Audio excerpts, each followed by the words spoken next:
Are you saying if someone scored 25% votes in 30 states but not in Abuja, he should not be president? Supreme Court asks. Okay, I know that this borders around the 25% FCT vote that we're talking about. So, ordinarily, this Supreme Court has subverted and, turned down everything about the Electoral Act of 2022 and the Nigerian Constitution. Okay, normally, I think what they should have done, even though they are the jurists, they know, what they should have done in this situation is that the man that scored 30 votes without FCT has not passed because the clause is and then the man that scored FCT without scoring other states also has not passed because the clause is and. So what they should have done is actually to determine a rerun, to test the system again.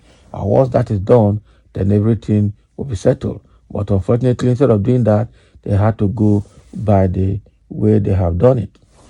So that is exactly the way Nigeria is going. But the Supreme Court is just asked that question during the sitting, and let's see what the response will be. Now, it is ongoing delivery, or in its delivery of judgment on the battle for the country's presidency. The Supreme Court has agreed with the Court of Appeal that the Federal Capital Territory, Abuja, is like other states.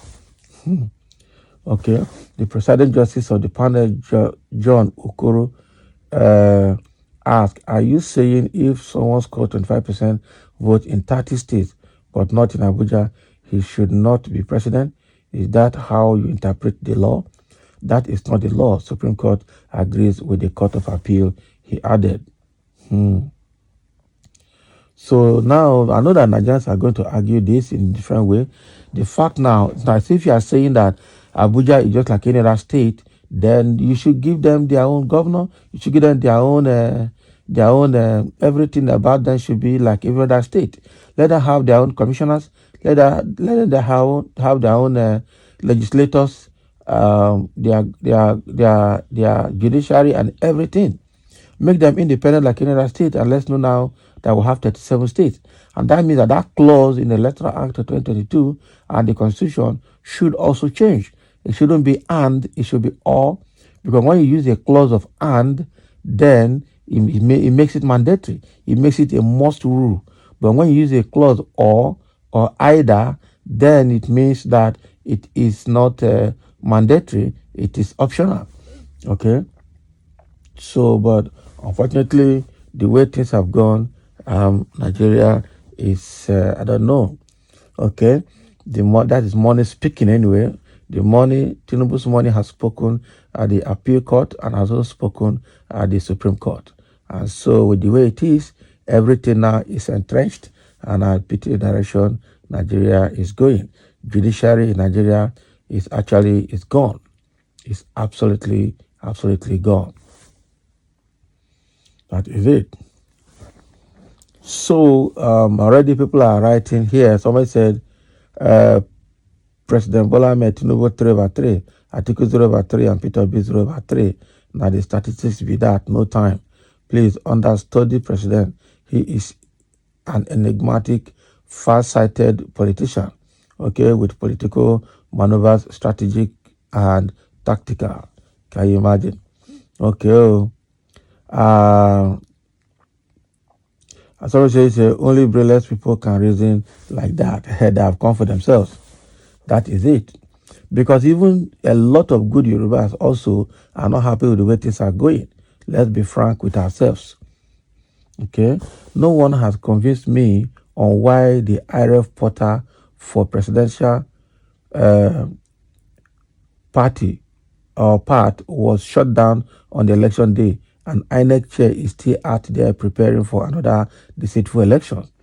Tinubu shared $10 million for the judges each, days while they turned the constitution in his favor. Can you imagine? Somebody says, show us the cash or check. Foolish, they're already sorting themselves there. You can never make it in life. Can you imagine? Hey. Now, wow. Somebody said, this is the final burial for the dead Nigerian judiciary. It's finished, of course. Nigerian judiciary is gone. But the constitution has been there before Tinubu. Why violating the order So APC and Tinubu are above, above, Abi, above the law and above the constitution. In fact, no judiciary, no constitution in Nigeria. All the constitutions have been there before now in Nigeria, have been working with it because of Tinubu. Old grandpa, you judges changed it overnight. Yes, God will judge you all if wages of sin is death. This judiciary are spoiling the country who made the law at the first place. So they are so doomed, so dumb, they can't interpret it anymore. You guys are causing a lot of havoc. You will meet them tomorrow.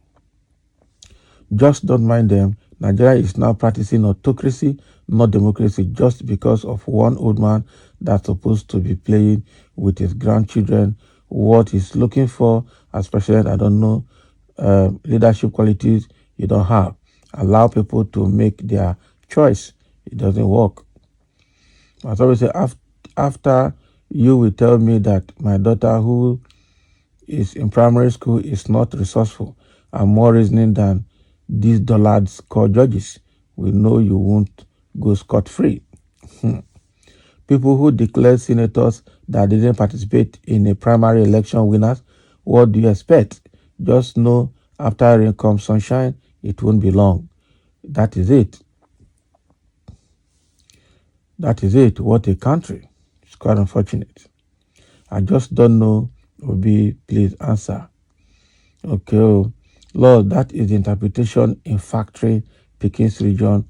That you see.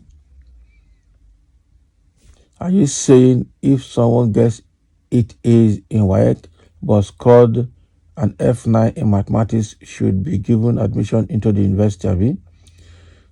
So this one that Nigeria has gone this berserk. I wonder what is going to happen. I think again this boils down to my statement earlier, which is self-deliverance. If you're in Nigeria now, go on self-deliverance because we're in for a long haul. What we have entered now is going to be worse than Buhari's 8 years. This one is going to be another 8 years of economic, political downturn. The nation, I don't know where Nigeria is going to go. But again, how will somebody on his own survive? I think now it boils down to creative thinking. Think of the best way you can survive because already Nigeria as a nation, of course, there's no plan for anybody. But now Tinubu is going to recover everything he has spent in this election, right from campaign to today or to this Supreme Court judgment. He has spent billions of dollars, and it's the first attempt between now and the next 1 year is to, in fact, less than 1 year to recover all of them. And until he recovers his money, Nigeria obviously will not recover if it will recover at all. That is where it is going.